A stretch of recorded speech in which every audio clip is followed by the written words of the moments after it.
Have you been seeing the TikToks where it's like making my mom read brain rot? No, but that's She's like, she's taking attendance. It's like Riz, Giat.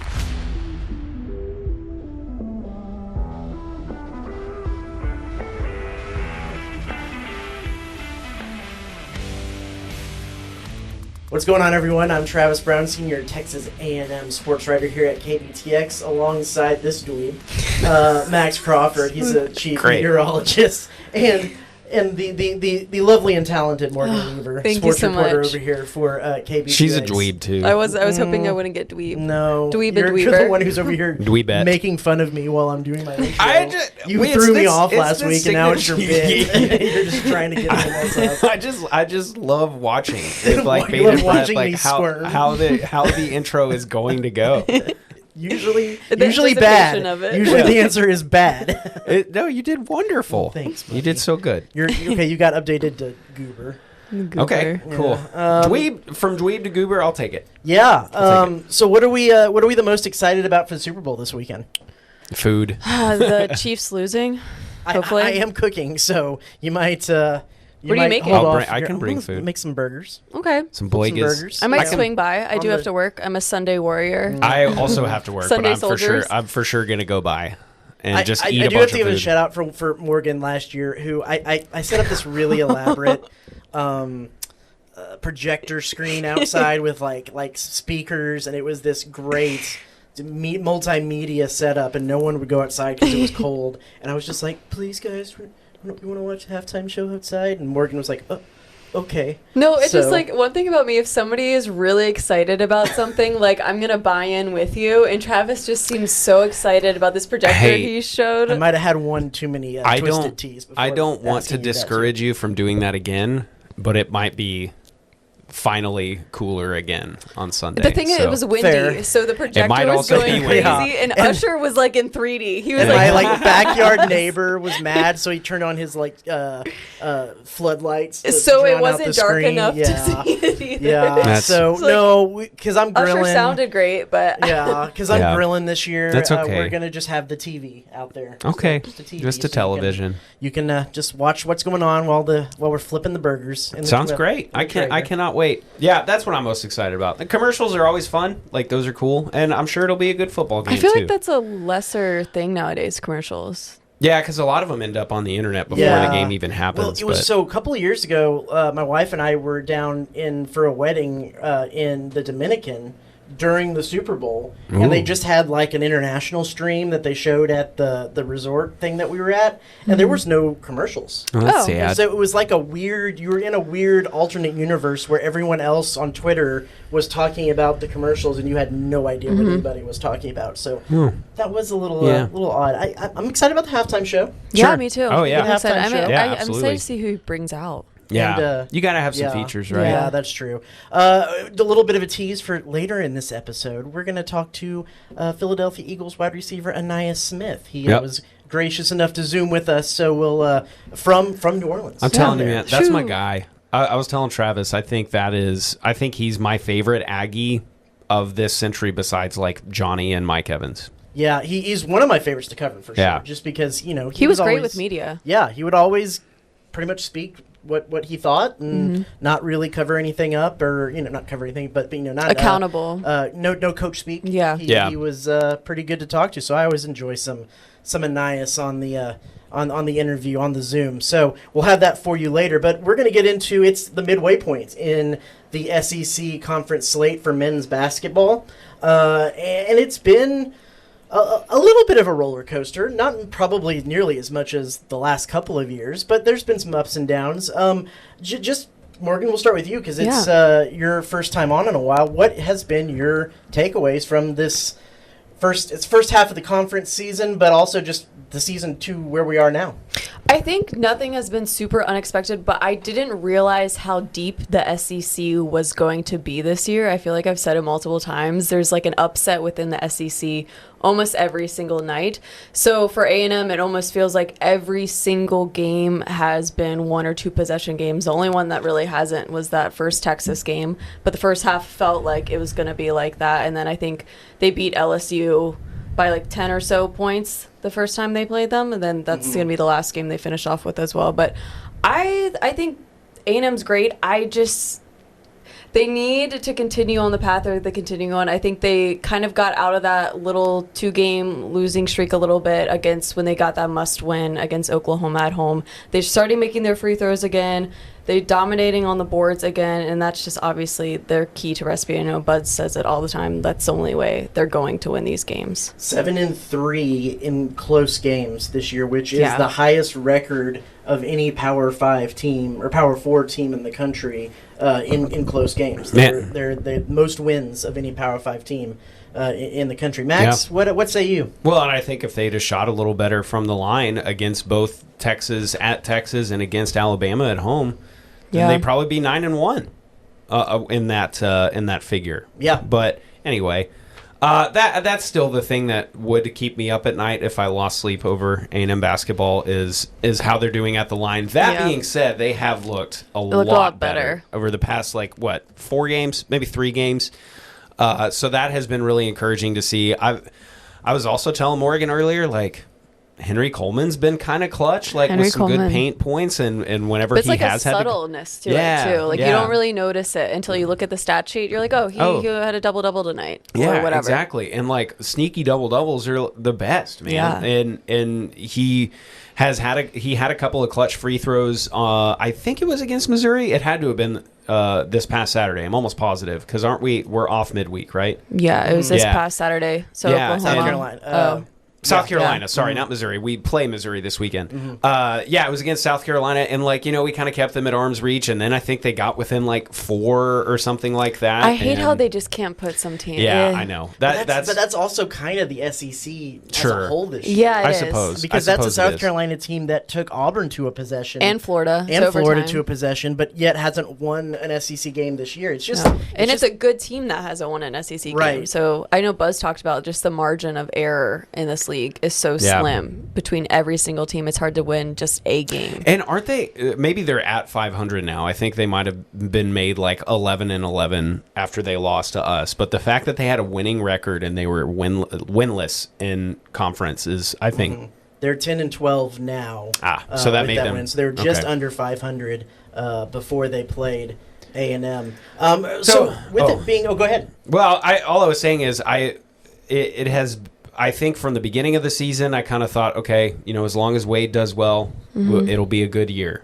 But Wade has been out several games and has had a couple Wade of games to do well every single game. Right, and that's has different been from previous such seasons. A pleasant surprise. That has been great, and I think that's one of the biggest reasons why we can maybe start to believe a little bit. Maybe this is a top 4 seed team. Maybe this is a team that can take the program to heights that it has not seen before, which is not the highest of pretty much any other program in the state of Texas. But hey, it's us, I think we can do it. First time under Buzz that we have said they're making the tournament no matter what. Yeah, I think so too. I think 100%. So too. And speaking of Wade isn't even the highest usage guy on the team, which hasn't something you haven't been able to say for most of the past 3 years. I would assume it's the Phelps. highest usage guy. So that dovetails nicely into the question I kind of posed to y'all before we started this, and that is, let's look at kind of the who is your MVP of the first half of conference play?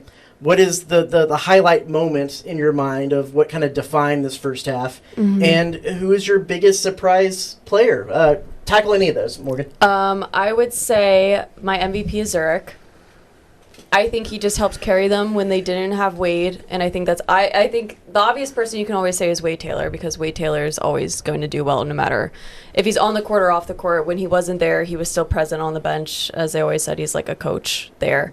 But I think Zoo's an easy answer. Just the way he carried them. That game against Oklahoma was insane, a defining game for him. And now he's still having sneaky double digits, even when Wade Taylor's back. Because I think, what did he have, 12 or so against South Carolina, while Wade had 25?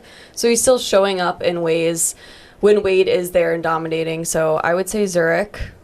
He's not always super efficient, but I don't think they need efficient to win.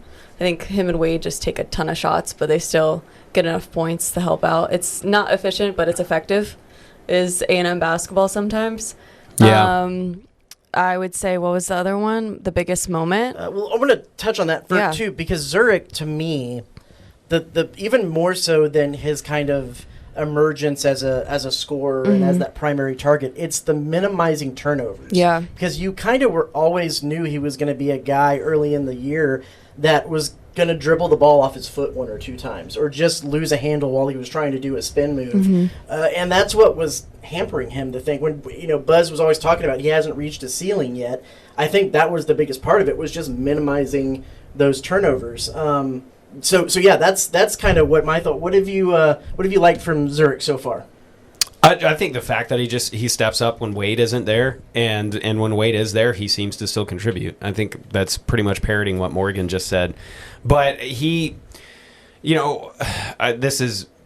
exhausting my ball knowledge here, but like in a lot of ways, I feel like he's kind of filled in that Boots void. Yeah. As far as being somebody who can score additional points. He scores similar to Boots. Like, they both can get to the basket whenever they want to. Who can create a spark. And I think in a lot of ways we, at the beginning of the season, assumed that would be Manny, which I think Manny is capable of doing that at least every couple of games now, too. But I'm just happy that he's out there and contributing. Like, it's just good to know that there's another guy on the court who can score points whenever you have Wade or Manny off. What's your moment? My favorite so far has been the Ole Miss, the Manny buzzer beater. I thought that was so fun, and I was really happy from that whole game. I was watching with Donna and Nicole. It was Nicole's birthday, and we were all watching on Nicole's couch, and we just kept looking over like, they're going to make this game, are they? They're going to make this a game. And like A&M does, they made it a game, and then winning at the buzzer, and I was happy for Manny. I'm going to out you. Were you watching that game? I was. Yeah, okay. I was. So we were... I think you were at work that night. Maybe not. Maybe I was just talking to Tyler about it. But I watched some of it at the gym, and it was just a miserable first half. Like, it was bad. Yeah. But Ole Miss was making a lot of mistakes, too. And the second half, Morgan, you're a better Aggie than I am, because I was like, there's no way we're going to do this. And then... I'm pretty sure that was the game that, like, it wrapped up right before the end of the 10 o'clock, and so I would keep walking from the newsroom, or from the studio back into the newsroom, and just, like, get an update from Tyler while Tyler's, like, trying to put the show together, and I'm just like, Tyler, what happened? And he's like, I'm trying to work. And I think that Manny hit the buzzer beater, like, right as we were wrapping up the show. I think this graphic kind of tells the whole story. Yeah. This is, like, the game... the predicted winner, the projected winner thing I'm looking at pin pong. It's just kind of down by Mississippi, and then you almost can't even see the line because it's tracing the right side. I think the OU game graph had to have looked like that too. But I think my best moment, if it's not that, is I've kind of got two. One is just beating Texas the way that we did. I think was really, really cool. At home, like, I think that set the tone for conference play. Good start at Reed Arena. Yeah, and so I think it got, like, students, like, showed up to that, even though it was well ahead of the semester starting. So I think it, like, set the tone for what the season was going to look like as far as the conference schedule is concerned, is like, hey, not only can we win, but, like, we can take it to pretty much any team we're going to play this year. And so that's why I think the atmosphere at Reed Arena has been very good this year, is because, man, they like started off very strong. Another one, which I don't think is as consequential, but I remember thinking, not only is Wade back, but, like, maybe we could do something here. And it was against South Carolina. It was late in the second half, and he was out almost by the logo, like, beyond the arc, and he did this, like, little switcheroo thing against two players. Like, there was kind of a little screen set up, and then he did a step back and then a three, and it just, like, went straight in. And I was like, we got good Wade tonight, and I think we're going to come out with escape from Columbia with a win. And I know Wade has been doing that for a while, but I don't know if he makes that shot a couple years ago. And so to me, that was one of my favorite moments, where I just kind of, like, sat back, put my hands up, and was like, we're watching something pretty awesome here. I like the story behind me and Tyler and I's experience with the Oklahoma game. Yeah. And I think we touched on this briefly on the podcast, but so we're up covering the Cotton Bowl. It's snowing outside. We're having to cut some some stuff in the big media work area and do some work. And so the game is on. There's like 18 TVs in this media center at the Cotton Bowl. So we do some work through the first half. We kind of stop down and look. And once we kind of get to the point where we're not working anymore, we realize this is starting to get out of hand. And so we're like, okay, well, I'll write something up later. This is over, whatever. And so they had a little casino night that night. So we're over playing poker with a bunch of guys, and assuming that the game is just getting more and more out of hand. And someone walked over and said, like, hey, do y'all see the score of this game? And we're like, we kind of surprised it's this out of hand. They go, no, like, they're about to come back and take the lead. And we went, well, what? And so I pulled up my phone and literally had it on the poker table right next to us as we watched, like, the final 2 possessions. And went, well, okay, maybe A&M needs us to gamble a little bit more and not actually pay attention. But went back and watched it, of course, afterwards and got the whole picture of how that all unfolded. But that was a pretty weird one. The game early on, the other one that I was trying to think of, the game early on, after Jace Carter got hurt and he came back, was it Wake Forest? One of the games where he had that really good game with the black eye and everything like that. I think it was before. It might have been Houston Christian or Abilene Christian. Okay, one of those games where he had the black eye and he had a really good points production. Maybe it was away. Was it Purdue? I should have looked this up. Purdue. Wake Forest and Purdue, very similar colors. Because I was at Wake and Forest. And very creepy mascots, both Purdue and Wake Forest. You know whose mascot I don't like? Wake Forest? Penn State. That Nittany Lion. Yeah. That looks like it was made in like the 1910s. Yeah, I don't like that. Yeah. What's worse is the 2 worst ones are Kansas State. Because why does he have a cat head and man arms? It's really weird to me. Okay. And then Iowa State, it's a bird with teeth. Why does the bird need teeth? That's really scary to me. Nebraska had this big inflatable man named Lil Red. Yeah. Didn't appreciate Lil Red. Yeah. Kind of scared me. They would probably have scared me too. Yeah. I didn't know you felt that way about the Cyclones. I like that mascot, the Cyclones. I mean, it's a decent mascot, but it has. Why does it have teeth? There you go. Texas Tech. Yeah, it was Texas Tech that he went up there and had a really scrappy game. Yeah, we were there. Because I remember asking him about and he got hit in the face. Threes in that same. Did he get hit in the face at Tech? Yeah, he got hit in the face. Well, he got hit in the face the game before without, but got hit in the face again during a rebound or something below. And we were asking just getting beat up. Yeah, you're gonna get beat up. Stop getting beat up in the season. The only thing worse than making a bruise in the first place is getting hit on again. Said bruise again. Yeah. Or having someone walk up and poke. Yeah. And then who is the player that surprised you the most so far? I would say I think me and Max might. No, Max has a different answer. I think Pharrell Payne. That is my answer. Oh, I'm so sorry. I find a different one for sake of the pod. I think what A&M was missing last year was a guy like Pharrell Payne. I think Wildens can only do so much. They can only ask so much from Henry, and I think they needed that piece. And in the beginning of the season, I wasn't completely sold on him because I didn't know he was as young as he is as well. So I think he's kind of found some maturity. He's in this system. I'm sure Buzz and this Aggie system is not easy to be a part of it. They're asking different things than I'm sure Minnesota asked of him. So I think he really found his groove. I know he was perfect at Kentucky, which probably is not easy to do.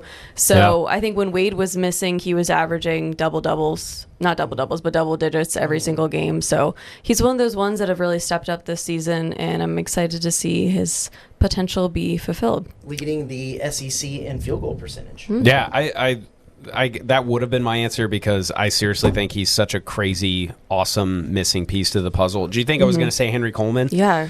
Well, hashtag our Henry. And and I've always had high hopes for that dude, and maybe it's just because of his social media persona that he gives off, that he the seems like a cool dude. Troubadours. Yeah, he's a big Turnpike and Zach Bryan fan, and that's flipping awesome. He's always out fishing and stuff, but.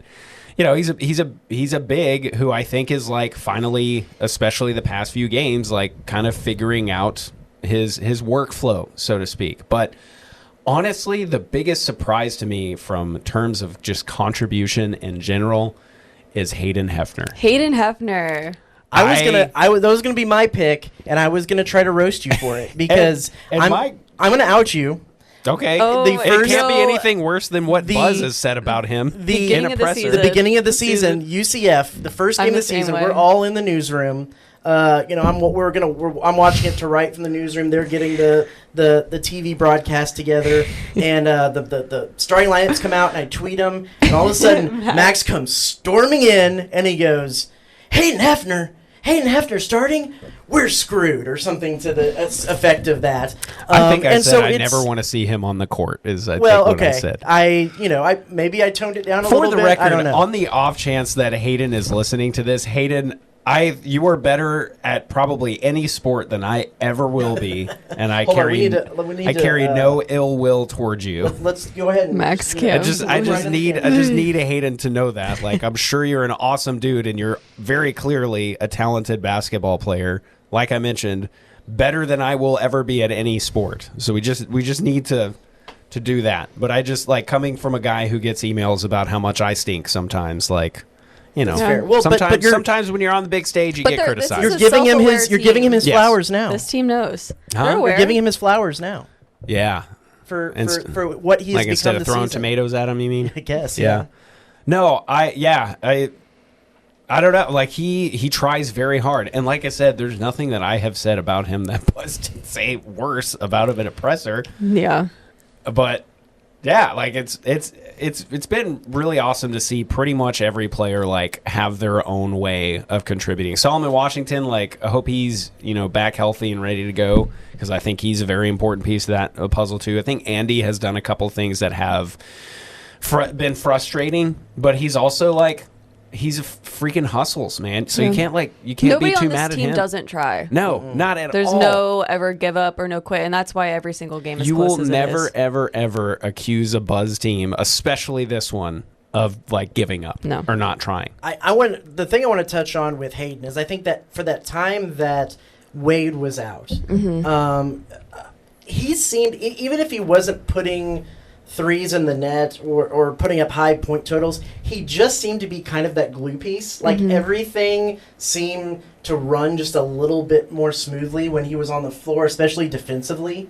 And it kind of felt like, for as much as you could say Zurich, of course, filled the role of scoring the points when Wade was out, I feel like that kind of intangible glue, I put between Hayden and Jace a little bit too. Jace, when he's on the court, you kind of feel like everything is a little organized. What was his the mailman on the 2011 Mavs team? Is Brian Cardinal? Yes. Was that his name? Yes. A little bit of that in him. In Hayden? Yeah. Okay. Yeah, I could see that. I could see that in Jace too, actually. A little bit. Maybe even a little bit more. The custodian. Yes, the custodian. Yeah, Brian Cardinal. There you go. Not the mailman. Do you want to talk some Mavs right now? Oh. No, I sure do not. Yes. I absolutely do not. The Lakers fan over here, so she's real excited about Luka. We won't, put any. We're not going to talk. Nope, we're not going to talk about that. Through that. So MVP, we skipped that over for you. What do you think about MVP?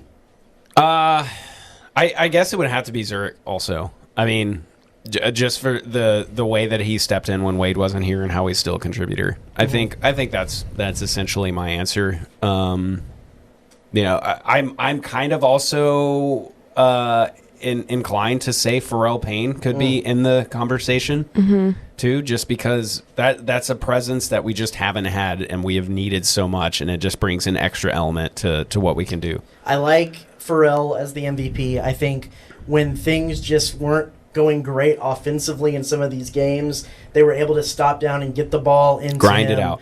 He is the best post presence they've had since Josh Nebo. Easily, which is funny because they've had guys like Josh Nebo, Kevin Marfo, Julius Marble, who were like big muscular dudes, and he plays more physical than any of those the guys who are probably 30 pounds heavier than him. Which is really impressive. And then his just ability to score in those post moves, it's just not something he's better at than Josh Nebo was at that, and Josh Nebo was their whole offense that first season. Yeah. And it stinks that we never got to see that team in the tournament or another year of Josh Nebo. But I mean, this may be vastly overgeneralizing it, and again, showing my ball knowledge. He reminds me a little bit of like a mini Robert Williams, a little bit, like just his Robert Williams presence. was more. Well, the interesting thing, Robert Williams was more athletic. He was a better defender. Sure, but Pharrell Payne is by far a better offensive player. Robert Williams wasn't a great offensive player. He could go up and get some alley-oops. Sure. But he didn't have that same kind of post moves that Payne has. Okay, let's go. Down low. So I would probably give the edge there offensively to Pharrell Payne. So yeah, that would probably be my MVP. What's the one thing that concerns you the most as the Aggies finish out these last 10 or so games? I think we already touched on free throws. But I mean, as Wade said, he never thought they had a problem, and Buzz just thought it was the yips a little bit. And he's like, I don't even understand, because if you saw our practices, you also wouldn't think we would have the yips. But it's just, how do they win when their winning recipe isn't working out for them? Can they still grind out the wins? And they don't have an easy schedule ahead of them either. I mean, none of these games are going to be easy. So we'll see. We'll see. I think those two things. How do they win when the winning recipe isn't working for them? Can they still grind it out? They still have 1, 2, 3, 4, 5 quad 1A games, and then only 3 quad 2 games in that final stretch. So that is tough. It's about half and half, home and away. I don't think I'm as concerned about free throws anymore, and I'm not like past Buzz teams concerned with a losing streak. No, because I think they've shown that. And so I guess like I have it's a twofold concern. Is like, A, do we lose enough to where we really hurt our seeding, and B, I love the way this team bounces back, but you can't bounce back once you're in a tournament. So like if we have one bad game, in the middle of March, that means we're done. So I guess that's what I'm most concerned about, is like I believe this team can win more often than it can't, but if you just have that one bad game, like, you don't get a chance to bounce back. It's like giving up big leads. Yeah. Assuming this team plays to average of what it does well, I think the biggest differentiator is going to be finishing around the rim and not getting so many shots blocked. Sure. If you look, they rank, like, what is that, 5th to last in the country in getting block shot percentage, in their shots getting blocked. Now, some of that is by nature. They're going to the rim a lot. Yeah. They're going into zones where there's more opportunities to block shot, more so than just about any team in the country. So some of that plays into that, but they need to make as they go in, drive, and get fouled, they need to make those 2-point shots into 3-point shots with the free throws. I think that'll be the differentiator in if they make it to the Sweet 16 or on. And we'll close out with this. I know Lenardi today had A&M as a lock, as a 2 seed. Let's go. Bart Torvik has them in at a 3.8 seed, so I believe he has them on the 3 line. See, that sounds a little more realistic to me, but Lenardi is good. They have them on the 4 line, top of the 4 line. And then if you look at Bracket Matrix, which compiles like every single mock bracket out there and gives an average, A&M is a 3.67, which puts them as like the first team on the 4 line. What's the floor and ceiling at this point in the season for NCAA tournament? I think it'd be around there. I would say 3 to 4 seed, but if they completely bomb the rest of the season, they're still in maybe a 6. But I don't see them going lower than that or higher than a 3. You're not asking the right person. I don't know. I don't know. I'm just happy to see that they might make it up. I'm just happy to see that they might be a 2 seed. Like, that would be insane. That would be a program record. Oh, absolutely. Pretty sure. Yeah. We looked at. I know we took forever to look it up last time about what that 2016 seeding was. Right. But yeah, I think it's going to be a very, very fun spring. Yeah. Between basketball, softball, baseball, obviously. Like, it's going to be fun times. Y'all talked about last week. You mean the number 1 preseason team in the nation? Yeah. And I guess they were polled by coaches or coaches were polled on who they think is going to win it outright, and something like 80% of them said A&M, which means we're ripe for disappointment. But it doesn't matter, because even if we don't make it all the way, it's going to be a really fun season. Yeah. There's going to be a lot of bubbles. For basketball, I think the ceiling is 2. I think the floor is probably 5. I mean, like, if they completely lose out. Even hearing you say that is just bonkers 5 awesome. Is fine. 5 is fine. 5 is totally fine. I think to get into a 2, and Lenardi would probably disagree with this because of how most of these projected things measure out, but I think they need to beat Florida. They need to beat Mississippi State, and they probably could still lose to Auburn and stay on a 2 line, but I don't think, I mean, there's no way they get onto the 1 line with some of the losses that they have. But they're going to have to win a few games they're going to have to win Florida away, and they're going to have to win Mississippi State away. Why does it always seem like we're going to Florida? Is that just me? Yeah. They just played Florida at home last year. Oh yeah, I that guess one. They do. Yeah, okay, I remember. Yeah, I remember. It does. The away games do stick out though. Yeah. And Florida having Auburn at home for Senior Day is fun. Mm-hmm. Yeah, that's going to be a fun atmosphere. But I'm trying to get to that Tennessee game. We'll see. I think they could. I think if they lose to Tennessee and Auburn and win most of the rest of them, they're probably in a 2 seed or a high 3 seed. So, they'll be interested to see how that plays out. We'll talk a little bit more softball and baseball maybe next week, but right now let's shift gears and talk to a guy who was a fan favorite around here for a long time. That is former Texas A&M wide receiver Ainias Smith. He was gracious enough to give us a few minutes via Zoom down at the Super Bowl in New Orleans, where he is taking part in the big game in his rookie season with the Eagles. So we'll hear from him here right after this break.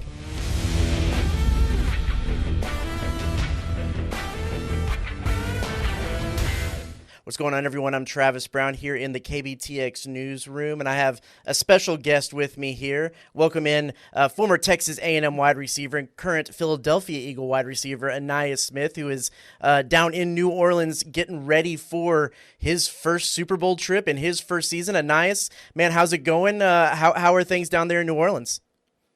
Oh, man. How you doing, man? I'm doing well. Things been pretty smooth out here. As you can see, I'm out at the hotel right now. So cool little scenery out here on the Riverwalk. But, man, it's been smooth. Just enjoying the process of the Super Bowl, enjoying not necessarily, I guess you could say, not trying to enjoy the New Orleans aspect of everything, Broad Street or Bourbon Street, I should say, and just be out here for the Super Bowl itself, coming out here to work, practice, and do all those things. But other than that, man, it's definitely been exciting. I'm enjoying the weather for sure. It's been cold out there in Philly, and out here I'm loving the south humidity, so for sure. Yeah, I would have to imagine it's pretty chilly up there in Philly. Let's go back just to your first season so far. You built up to the season. You got that touchdown late. What was this first NFL season like for you? How did it meet or not meet your expectations? Yeah, man. It was it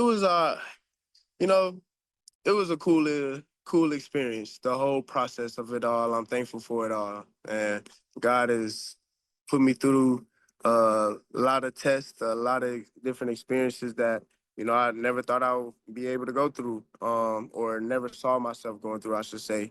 And now that we're here, it's crazy to say, like, I never even saw myself being a rookie going to the Super Bowl this year. So just thankful for it all, thankful for the experience, thankful for the process that I had to go through, the injuries, everything that I had to battle, being on IR, all everything, but I'm just thankful for it all for sure. Yeah, end of the season, you got that touchdown. Would you say that was the highlight of the season, or what would you say was the point where you kind of looked back and went, "Hey, man, I'm here"? Man, that's a great question. Honestly, I feel like when it comes to all of that, I'll say practice did it for me. The practice is really what has showed me like, oh yeah, now I know I can ball. It's just about going out there and showing them. So I mean, the touchdown was cool and all, but I feel like the highlight for me was being able to make it to the Super Bowl for sure. This is unbelievable, unbelievable feeling, undescribable, honestly. So, I'll say that for sure.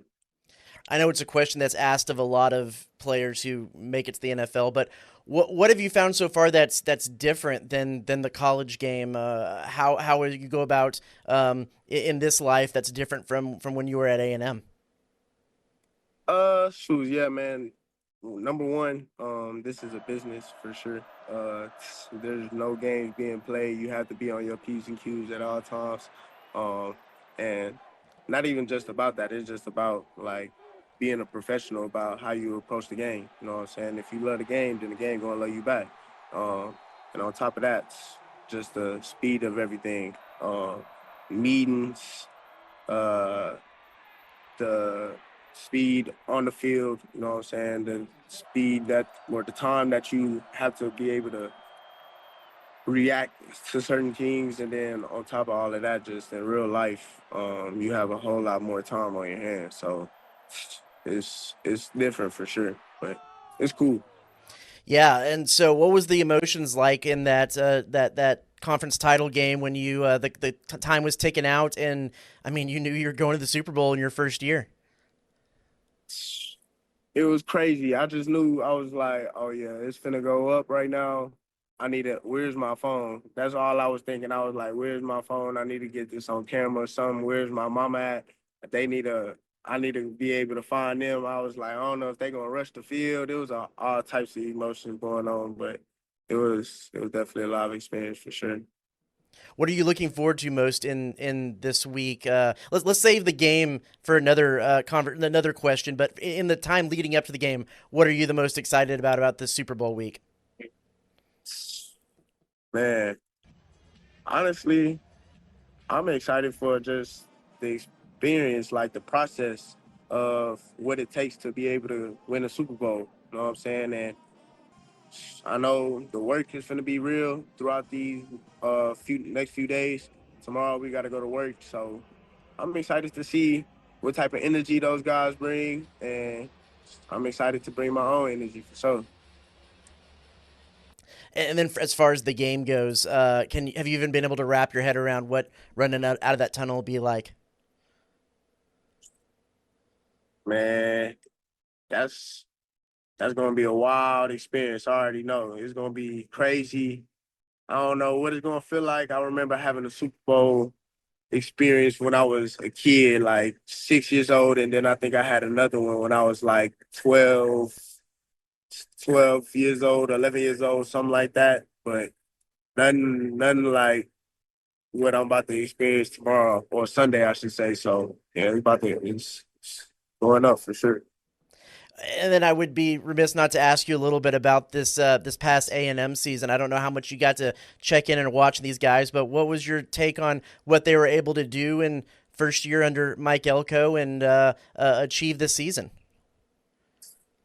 Man, and I'm proud of what they were able to do. You know what I'm saying? They came out with a new head coach. Elko came in with a new culture, and he established what he felt was needed to go ahead and get them through. But uh, it sucked at the end, you know, how things came out. I know a lot of fans were hurt, as we all were. But shoot, next year, I'm pretty sure Elko's going to be able to turn around and just hope for the best, sure. You're a little sad you didn't get to be a part of that Texas renewed rivalry. Man, that was a crazy game. I'm definitely sad that I wasn't able to be a part of that game. The boys definitely played hard. I'm proud of those guys. Next year, definitely gonna have to come out with a victory. Great game, and shoot, we're gonna be over there next year, so it'll be tight. And we'll close it out with this. You got a message for any of the Aggie fans who will be tuning into the Super Bowl this weekend to watch you? Oh yeah, man. Shoes. If y'all tuning in, man, I love y'all. You already know what it is. Gig 'em as always, man. And shoes. Next year, hopefully, y'all got to go ahead. Y'all got to keep bringing the energy. Keep bringing the energy wherever y'all are at. whether y'all out here in New Orleans watching the Super Bowl, whether y'all out there at the A&M games, man, keep bringing the energy. We love y'all and Giga Max. And you got Braden on the team as well, right? What's that been like to have a fellow Aggie on the team too? Man, it's been tough for sure. Just being able to have that camaraderie.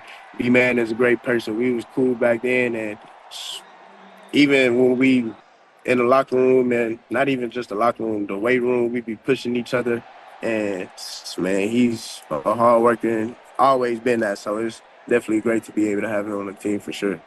For sure. That's Ainias Smith, former Texas A&M wide receiver, now Philadelphia Eagles wide receiver, and he'll be in the Super Bowl this Sunday. Be sure to tune into that. Ainias, thanks so much for giving us a few minutes of your time, and good luck this weekend. Yes, sir. Appreciate you. Go Birds and Giga.